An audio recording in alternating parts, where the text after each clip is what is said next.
Ty Jerome is taking a leap to become not only a player the Cavs can trust, a player the Cavaliers can rely on, but becoming a core piece of a potential championship team and an award winner in the NBA. Yes, an award winner. Hey everybody, Billy BB back with you on Cavs Digest. The Cavs are winning. What more can you ask for at 17-1 and a matchup again coming up with the Celtics in the near future? But Ty Jerome is playing really, really good basketball. We're going to break down just how good he is playing right now. We're also going to jump into a number the Cavalier fans and people in the NBA need to start paying attention to when it comes to the Cavs. So a lot to get into. We're on the road to 2,000 subscribers. We pushed and we pushed and we pushed and we got 1,000. We appreciate everybody who's watching the videos, watching the channel, jumping into the comments, but let's keep that going. Share it. Subscribe if you haven't already, and more. Let's get this thing to 2,000. The road to 2,000 sounds beautiful, and we appreciate it here on Cavs Digest. But today, we talked a little bit about what we are going to get into, and that is Ty Jerome. Another terrific performance against the Toronto Raptors last night. And this is bigger than we thought it would be with Ty Jerome. At least how I thought, and that's what I want to know from you guys. Drop down in the comments. That's the first question I'm going to ask here. What did you expect from Ty Jerome last year before he got hurt? What did you expect for him this year before he'd even played a minute for the Cleveland Cavaliers in real basketball game situations? For me, I was hoping for that 2016, 2017 Mo Williams, right? Can you give me a hot 10 minutes off the bench, some quick buckets, some microwave points, help this team, give Mitchell and Garland a break. If Mitchell or Garland's out, you can fill that role. Or even, hey, you could be a trade piece for this team at the deadline with some proven worth, because we still had Craig Porter. Now we're into the season. This is a rotation guy. This is a meaningful piece. It reminds me, maybe not even this good, but you remember Delonte West wasn't necessarily a starter for the Cavaliers, but he was coming off the bench and doing big things for them. And he could have huge, huge games. Jerome, at this point in time, he is an excellent basketball player. I look at his stats here, and the points per game, the steals here and there, the assists. I figured we'd get more like 6 points per game, an assist or two, and half the minutes that he's playing at about 15 to 20 minutes a game. I thought he'd be more towards 10. Like I said, Jerome is really, really looking good for the Cleveland Cavaliers, and they get that giant win like they did last night against the Toronto Raptors.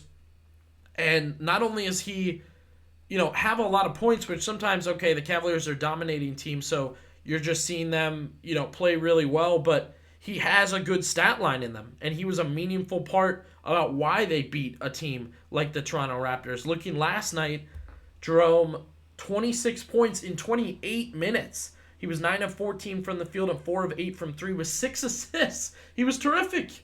And he's the reason Donovan Mitchell can rest in some of these games, the reason Darius Garland can rest in some of these games, or they play that lineup as a threesome, and those guys are scoring at will. He was a guy I wanted to see start in the Boston game, and I saw a lot of people said that after, that screw a small forward. He's 6'5", just play him like he's a small forward, and you can just outshoot the Celtics, because Jerome's been really, really hot. His numbers shooting-wise are really good right now. Candidate for most improved and candidate for sixth man of the year. There's no doubt about it. He's playing that good of basketball. The numbers going along with him all over the place. His ratings, the stats, the numbers, and there's one of them, third highest three-point percentage in the NBA. When he shoots, there's a good chance it's going to go in. That 26-6, 4 steals, and he knocked down 4 threes against the Toronto Raptors. These are just nights I couldn't have even envisioned for him, and these are things that I thought maybe we'd see once or twice from him this season, but it's starting to become once a week this season.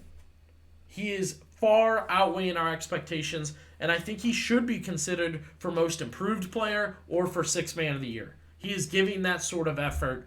He is what we always wanted Caris LeVert to be, what we thought Caris LeVert could be. I don't know if it is coaching. I know Kenny Atkinson had his eye on him, being in the Western Conference, and I don't know if he coached the Warriors while Ty Jerome was there. That would have been 2 years ago. I know he's with the Clippers too, but this is a guy who deserves consideration in a time where, come on, did we think Ty Jerome could be Sixth man of the year. Did we think Ty Jerome could be most improved player? Again, I thought of him more as a piece that could help give guys either a night off or a few minutes on the bench. Now we're talking about with a guy out, he should be in the starting lineup. In the Boston game, he should have been in for Darius Garland. Darius Garland should have been out. He should have been in. He's doing enough on defense, and he's making his shots on offense. That's as simple as it can be with him. He's a huge, huge part of a Cavaliers 17-1 start. They're 17-1, and he is a big reason why. Never would have thought I would say that. If I thought the Cavs had a hot start, I wouldn't think he's a reason for it, a big reason for it, and he is a big reason.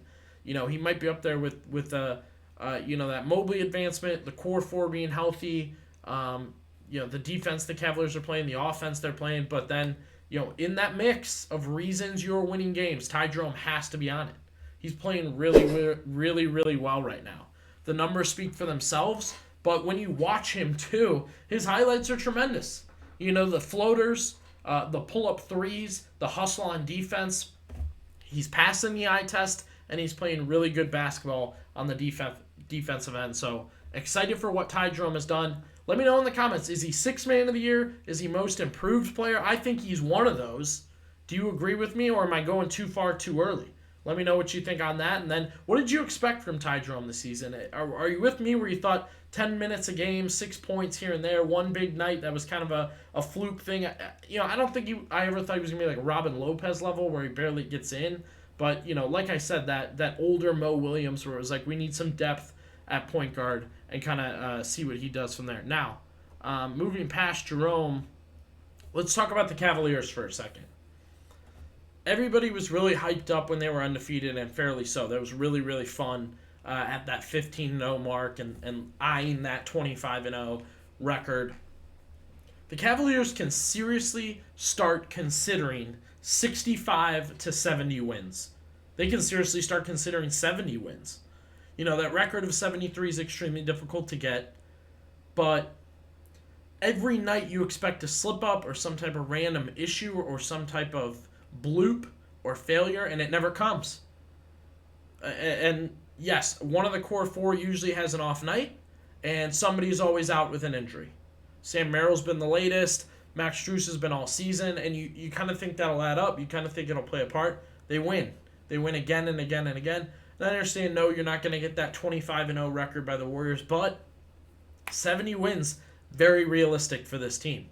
And I think that one of the better parts of that is when they are in 70-win territory, I'm not worried about gassing guys. Because like I said, Ty Jerome can play big minutes. He's proven he can play minutes, and Donovan Mitchell doesn't have to play 40 minutes a night, 35 minutes a night in the regular season. He can play 28, and the Cavs can win comfortably by 18 because Ty Jerome shot 4 of 6 from 3. It's really the perfect combination right now. They do have some guys out with injuries. Just got Isaac Okoro back. Love to see that. You want to see Dean Wade get back to what he was playing at, and then eventually get Max Strus acclimated to this lineup. And, I know it's been a touchy subject. I don't know about trades. We will get there. Do you think the Cavs can win 70? Do you want them to win 70? Let us know down in the comments, and be sure to subscribe to Cavs Digest.